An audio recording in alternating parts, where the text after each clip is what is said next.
Hello friends, today we are here for the 10th lecture of our chapter number 1 in Foundation. In our previous lecture, we have discussed about electric flux. Whatever the theory portions that we have already discussed.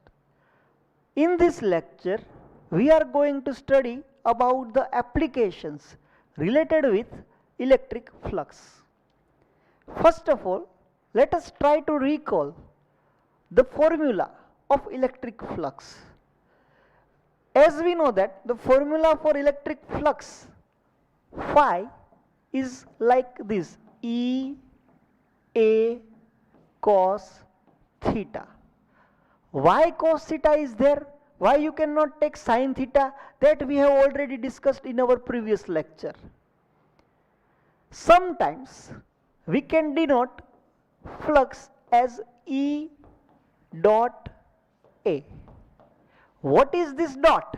This is one type of product. Mainly there are two types of product. One is dot product, another one is cross product. In vector multiplications, you can multiply the vector in two ways. Either it is a scalar multiplication or it is vector multiplications. Dot product means scalar multiplication, cross product means vector multiplications. Let us see what is dot product and what is cross product. This is dot product and cross product. What happened in dot product? In dot product, there must be two vectors.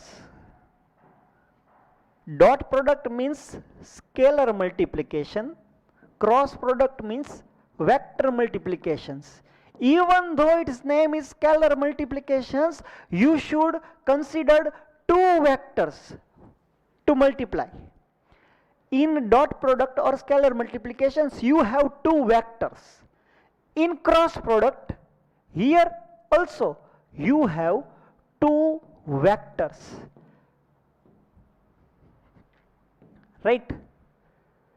When you multiply two vectors and if your answer is scalar, when you multiply two vectors and if answer is scalar, means it is dot product. When you multiply two vectors and if your answer is vector, at that time it is known as cross product. Right? How can you denote dot product? Suppose I have vector A and I have vector B and I want to multiply these two vector as a scalar multiplications. So I can write A vector A dot vector B. But in case of cross product, I should write vector A and vector B ka cross product. What is A dot B? It is nothing but A B cos theta. And A cross B means what? A B sin theta. Here the final answer of our multiplication is scalar. That's why it is known as scalar multiplication. Here the final answer of our multiplication is vector. That's why it is known as vector multiplication. Otherwise, as an input, you have two vectors in both the case. It depends on the answer. If your answer is scalar, scalar means what? Some digit. It is not required the direction, only value is sufficient. Here the answer is some digit. Here your answer is some vector. That's why it is known as vector multiplication. What is cross product? That we will not going to discuss in our today's lecture or in our further lecture. In this chapter we only need dot product, and in our today's lecture we are discussing about this only. Right? A dot B is equal to A B cos theta. What is this theta? Here flux is equal to EA cos theta, where theta is equal to what? Theta is the angle between electric field and area vector. जो area और electric field के बीच का angle नहीं है, area vector और electric field के बीच का angle है। अगर किसी भी डायरेक्शन में, सपोज एक्स डायरेक्शन में मेरा इलेक्ट्रिक फील्ड है और मैंने एरिया ऐसे रख दिया, तो एरिया है वो एरिया इलेक्ट्रिक फील्ड के परपेंडिकुलर है, लेकिन हमको एंगल क्या लेना है, एरिया और इलेक्ट्रिक फील्ड के बीच का नहीं लेना है। We have to consider the angle between electric field and area vector. What is area vector? Area vector is one kind of vector which is perpendicular to that surface. तो ये जो आपकी surface है उसके परपेंडिकुलर वाला vector यहां पे निकलेगा। तो वो वेक्टर और इलेक्ट्रिक फील्ड, उन दोनों के बीच का तो एंगल सेम ही होगा, जीरो, मतलब सेम मींस पैरेलल है दोनों वेक्टर। अगर दोनों वेक्टर पैरेलल है तो उसके बीच का एंगल क्या आएगा, जीरो, क्योंकि सेम डायरेक्शन ही है। अगर दोनों की डायरेक्शन सेम है तो एंगल जीरो आएगा। So in that case theta is zero. Okay, how can you do dot product? Let us learn this with one example. Suppose I have vector A and I have vector B. उन दोनों का मुझे scalar multiplication करना है। तो पहले आप decide करो कि आपके पास वेक्टर A है कौन सा। सपोज कि ये वाला वेक्टर है 2i caret plus 3j caret plus 2k caret, और वेक्टर B आपके पास ये है 1i caret plus 2j caret plus 2k caret. ये दोनों का आपको स्केलर मल्टीप्लिकेशन करना है। ये i caret, j caret, k caret क्या है? i caret means x direction का unit vector, j caret means y direction का। अगर ये x है ये y है तो बाहर निकलता एक्सिस z होगा। तो y क्या, j क्या है? j है वो j कैरेट है y डायरेक्शन का यूनिट वेक्टर। k कैरेट क्या है? z डायरेक्शन का unit vector. Unit vector means उसका मैग्नीट्यूड 1 होगा और उसकी डायरेक्शन z की डायरेक्शन होगी। तो मुझे क्या करना है, ये दोनों का स्केलर मल्टीप्लिकेशन करना है। तो मेरे को ये करना होगा 2i caret plus 3j caret plus 2k caret, उनका मल्टीप्लिकेशन मुझे करना है 1i caret plus 2j caret plus 2k caret के साथ। तो ये अभी तो सिंपल मैथ्स के रूल के हिसाब से ही होगा। ये पहला स्टेप पूरे ब्रैकेट के साथ मल्टीप्लाई होगा, ये दूसरा स्टेप भी पूरे ब्रैकेट के साथ मल्टीप्लाई होगा, ये तीसरा स्टेप भी पूरे ब्रैकेट के साथ मल्टीप्लाई होगा। So at the end what I have 2i caret, उसका मल्टीप्लिकेशन किसके साथ होगा? पूरे ब्रैकेट के साथ 1i caret plus 2j caret plus 2k caret. फिर आएगा 3j कैरेट, उसका मल्टीप्लिकेशन किसके साथ होगा? पूरे ब्रैकेट के साथ 1i caret plus 2j caret plus 2k caret plus 2k caret का मल्टीप्लिकेशन किसके साथ होगा? 1i caret plus 2j caret plus 2k caret के साथ। यहां पे आप देखो ये दोनों का, इसका मल्टीप्लिकेशन पूरे ब्रैकेट के साथ होगा, मींस क्या होगा? 2i कैरेट का डॉट प्रोडक्ट 1i कैरेट के साथ, 2i कैरेट का डॉट प्रोडक्ट 2j कैरेट के साथ, 2i कैरेट का डॉट प्रोडक्ट 2k कैरेट के साथ। यहां पे क्या होगा? 3j कैरेट है वो पूरे ब्रैकेट के साथ मल्टीप्लाई होगा, ये है 3j कैरेट। 3j कैरेट का मल्टीप्लिकेशन होगा 1i कैरेट के साथ प्लस 3j कैरेट का मल्टीप्लिकेशन होगा 2j कैरेट के साथ प्लस 3j कैरेट का मल्टीप्लिकेशन होगा 2k कैरेट के साथ, प्लस ये 2k कैरेट है वो भी पूरे ब्रैकेट के साथ मल्टीप्लाई होगा 1i caret plus 2k caret का मल्टीप्लिकेशन होगा 2j caret plus 2k caret का मल्टीप्लिकेशन होगा 2k कैरेट। हेलो, अगर मैं ये लिख रहा हूं a डॉट b, उसका आंसर है A B cos theta, where theta is the angle between a and b. Here theta, in our this case, theta is the angle between e and a. In this case a bar dot b, a vector a dot vector b होगा तो theta क्या होगा, a और b के बीच का angle. तो अगर मैं ये लिख रहा हूं, if I am writing like this i caret dot j caret, तो उसको मैं क्या लिख सकता हूं, I can write I J cos theta. What is this theta? Theta is the angle between I and j. I means x direction का unit vector, j means y direction का unit vector. तो ये दोनों vector के बीच का angle क्या है, 90 degree. If angle between those two vectors is 90 degree, means cos 90 should be there. If cos 90 is there, I j cos 90, cos 90 is 0, so final answer is 0. इस तरह से अगर आप i डॉट j नहीं बल्कि j dot k करते हो तो भी आंसर क्या आएगा, 0. अगर आप i caret dot k caret करते हो तो भी आंसर क्या आएगा, 0. Why?